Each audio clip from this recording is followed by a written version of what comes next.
हाय दोस्त, कैसे हैं आप लोग? आप लोग बेटर होंगे। तो आइए आज हम डिस्कस करते हैं चैप्टर नंबर 6 क्लास 11th का है, जिसका नाम है anatomy of flowering plant. Okay, तो आपने इससे पहले चैप्टर नंबर 5 में मॉर्फोलॉजी के बारे में स्टडी किया है। मॉर्फोलॉजी क्या होता है? एक्सटर्नल स्ट्रक्चर का स्टडी। मान लीजिए कोई प्लांट है, उसको आप एक्सटर्नली देखिए तो आपको क्या क्या सब दिखाई देगा? रूट, लीव्स, फ्लावर, फ्रूट, यही सब दिखाई देंगे, है ना। तो वही कहा जाता है एक्सटर्नल स्ट्रक्चर का जो स्टडी, इसको क्या बोलते हैं? मॉर्फोलॉजी। तो मॉर्फोलॉजी में आपको क्या मिला होगा?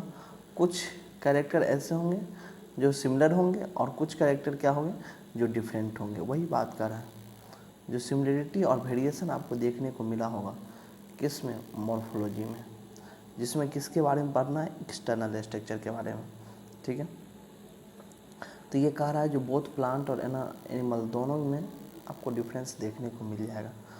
जानते हैं ना, कोई भी हो कुछ सिमिलरिटी होता है, कुछ डिफरेंस तो होता ही है।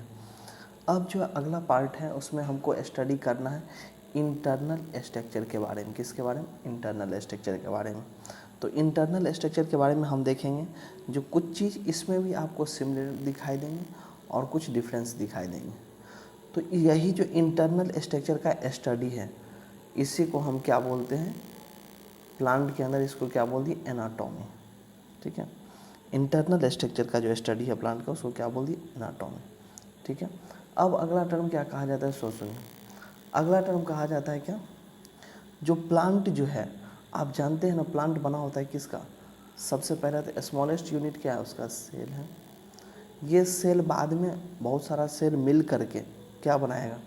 टिश्यू बनाएगा। क्या बनाएगा? टिश्यू। और टिश्यू जो है वो ऑर्गेनाइज्ड होकर के क्या बनाएगा? तो ऑर्गन्स बनाएगा। आपको पता होना चाहिए प्लांट में ऑर्गन ही पाया जाता है, ऑर्गन सिस्टम नहीं पाया जाता है। ऑर्गन सिस्टम नहीं होने का एक ये भी रीज़न है, जो प्लांट के ऑटोट्रॉफ्स है। ठीक है, चलिए, तो चैप्टर का नाम लिखा हुआ है एनाटॉमी ऑफ फ्लावरिंग प्लांट। आपको पता होना चाहिए जो फ्लावरिंग जो है ना, ये मेन कैरेक्टरिस्टिक है किसका? एंजियोस्पर्मिक प्लांट का। तो देखिए एंजियोस्पर्म जो है, ये तो समझ में आ गया। जो एनाटॉमी किसका देखना है? फ्लावरिंग प्लांट मतलब एंजियोस्पर्मिक का।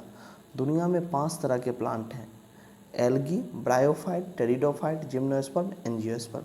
इसमें फ्लावर किसका कैरेक्टरिस्टिक है? एंजियोस्पर्म का। ओके, एंजियोस्पर्म का 2 टाइप है, एक है मोनोकोट और दूसरा है डाइकोट। तो आपको ये बात समझ में आ गया। जो हम लोग इसमें एंजियोस्पर्म के बारे में देखने वाले हैं, जो उसमें क्या क्या सिमिलरिटी है और क्या क्या डिफरेंस है। ठीक है, चलिए अब इससे आगे बढ़ते हैं।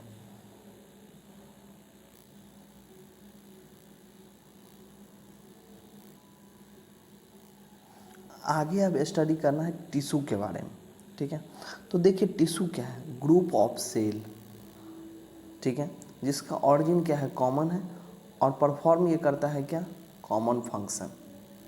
टिश्यू क्या है? ग्रुप ऑफ सेल जिसका ऑरिजिन क्या है? कॉमन है और फंक्शन क्या प्रोवाइड करेगा? तो कॉमन फंक्शन प्रोवाइड करेगा। ठीक है, ऑरिजिन भी कॉमन और फंक्शन भी कॉमन, उसी को क्या बोलते हैं? टिश्यू।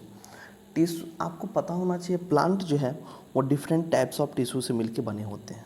ओके, लेकिन डिवीजन के बेसिस पे जो है ना, कैपेबल ऑफ डिवीजन और नॉट, इसके बेसिस पे प्लांट टिश्यू को 2 भाग में बांटते हैं।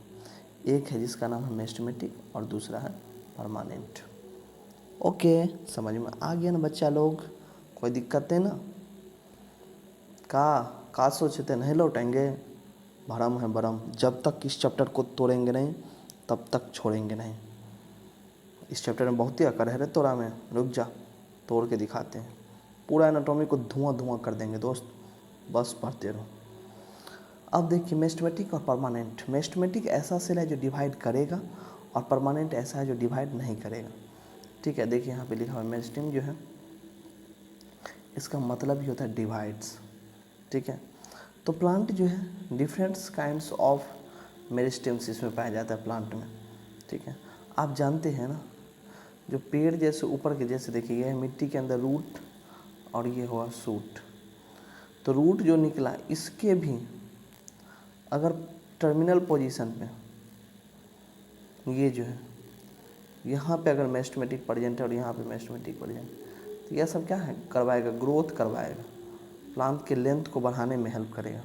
तो कह रहा है कि डिफरेंट काइंड ऑफ पाया जाता है मेरिस्टेमेटिक्स जो प्रेजेंट रहता है tips of the root and shoot, ठीक है, जो प्रोड्यूस करता है primary tissue called apical meristematic. मतलब रूट और शूट के टर्मिनल पोजीशन पे जो मेरिस्टेमेटिक है उसको क्या बोलते हैं, एपिकल मेरिस्टेमेटिक। ओके, क्लियर हो गया ना बच्चा? ठीक है, अब चलिए दिखाते हैं एकदम टैलेंट, गजब, गर्दा मचा देंगे, धुआं धुआं कर देंगे आज इस चैप्टर को। तो देखिए दोस्त, एपिकल मेरिस्टेमेटिक तो हम बता दिए, जो कहाँ प्रेजेंट रहेगा, रूट और शूट के टर्मिनल पोजीशन पे। अगर ये रूट एपिकल मेरिस्टेमेटिक किसको बोलते हैं, अगर ये रूट के टर्मिनल पोजीशन पे प्रेजेंट है तो रूट एपिकल मेरिस्टेमेटिक, और अगर ये शूट के एपिकल पोजीशन पे प्रेजेंट है तो शूट एपिकल मेरिस्टेमेटिक, ठीक है। अगला टर्म कहा जाता है क्या, जो देखिए एपिकल मेरिस्टेमेटिक यहाँ है, दिखाई दे रहा है शूट एपिकल मेरिस्टेमेटिक, लेकिन वहीं पे एक्सिलरी वर्ड्स देखिए यहाँ, तो शूट एपिकल मेरिस्टेमेटिक जो है ये आगे, ये क्या करता है, जो फॉर्मेशंस ऑफ लीव्स करवाता है, ठीक है, एंड इलोंगेशन ऑफ स्टेम। इसी के टाइम में सम सेल क्या होता है, लेफ्ट बिहाइंड हो जाता है, छूट जाता है। देख रहे हैं ना, ये पीछे छूट गया है ना इससे, तो ये जो छूट गया यही आगे चल के क्या बनाएगा, तो आगे चल के ये एक्सिलरी बर्ड्स कहलाता है, और ये कैपेबल है फॉर्मेशन ऑफ ब्रांच और फ्लावर के लिए। ओके, क्लियर हो गया ना दोस्त? ठीक है, अगला टर्म है क्या, जो इंटरकैलरी मेरिस्टेमेटिक। ये ऐसा मेरिस्टेमेटिक है जो बिटवीन मैच्योर टिश्यू के बीच में प्रेजेंट रहता है। इंटरकैलरी क्या यहाँ प्रेजेंट रहेगा, बिटवीन मैच्योर टिश्यू, ठीक है। बोथ एपिकल मेरिस्टेमेटिक और इंटरकैलरी मेरिस्टेमेटिक दोनों को मिला के हम बोल देते हैं प्राइमरी मेरिस्टेमेटिक, ठीक है।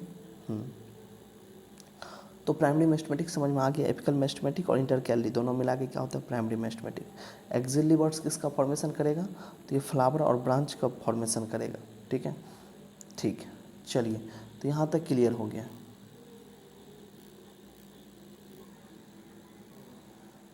देखिए, तो प्राइमरी मेरिस्टेमेटिक जो है वो अर्ली एपियर होता है लाइफ में, पहले एपियर हो जाता है, और ये फॉर्मेशन करता है किसका, प्राइमरी प्लांट बॉडी का, ठीक है। उसके बाद अगला टर्म है क्या, सो देखिए ये जो सेकेंडरी मेरिस्टेमेटिक है, आप लोग जैसे प्राइमरी स्कूल पहले जाते होंगे जब बहुत छोटे होंगे, फिर बाद में सेकेंडरी स्कूल जाते होंगे ना, ठीक है।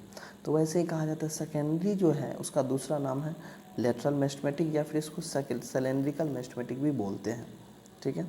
और ये कहाँ प्रेजेंट रहेगा, तो मैच्योर रीजन में प्रेजेंट रहेगा। जैसे आप लोग पढ़े हैं रीजन ऑफ मैच्योरेशन रूट में, ठीक है, तो वहाँ पे जैसे ये पाया जाएगा। और इसका काम है प्रोड्यूस वुडी एक्सिस, ये क्या अपीयरेंस करता है, वुडी एक्सिस अपीयर करता है।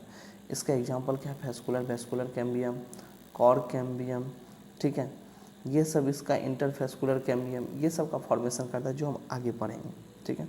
अगला टर्म है परमानेंट टिश्यू। परमानेंट टिश्यू किसको बोलते हैं, सोच समझ, इसका दूसरा नाम है मैच्योर सेल परमानेंट टिश्यू का। तो देखिए both primary as well as secondary meristematic जो है ना वो डिवाइड करना छोड़ देंगे, स्ट्रक्चरली एंड फंक्शनली स्पेशलाइज्ड हो जाएंगे and lose the ability to divide. ऐसे को हम क्या बोलते हैं, परमानेंट और मैच्योर सेल, ठीक है। तो परमानेंट टिश्यू क्लियर हो गया। आपको पता होना चाहिए एपिकल मेरिस्टेमेटिक जो है वो प्रोड्यूस करता है डर्मल टिश्यू, ग्राउंड टिश्यू और वेस्कुलर बंडल। ये तीनों के बारे में अभी हम डिस्कस करेंगे आगे, ठीक है। ये प्राइमरी प्लांट बॉडी के फॉर्मेशन में पार्टिसिपेट करता है, ठीक है। तो ज़्यादा से ज़्यादा आप लोग इस वीडियो को शेयर कीजिए, सब्सक्राइब कीजिए इस चैनल को, और लाइक कीजिए, एकदम ठोक दीजिए एकदम लाइक को, समझ में आया कि नहीं, गर्दा मचा दीजिए, धुआं धुआं कर दीजिए। फिर नेक्स्ट लेक्चर हम अपलोड करते हैं, ठीक है। तब तक के लिए जय हिंद, ठीक है।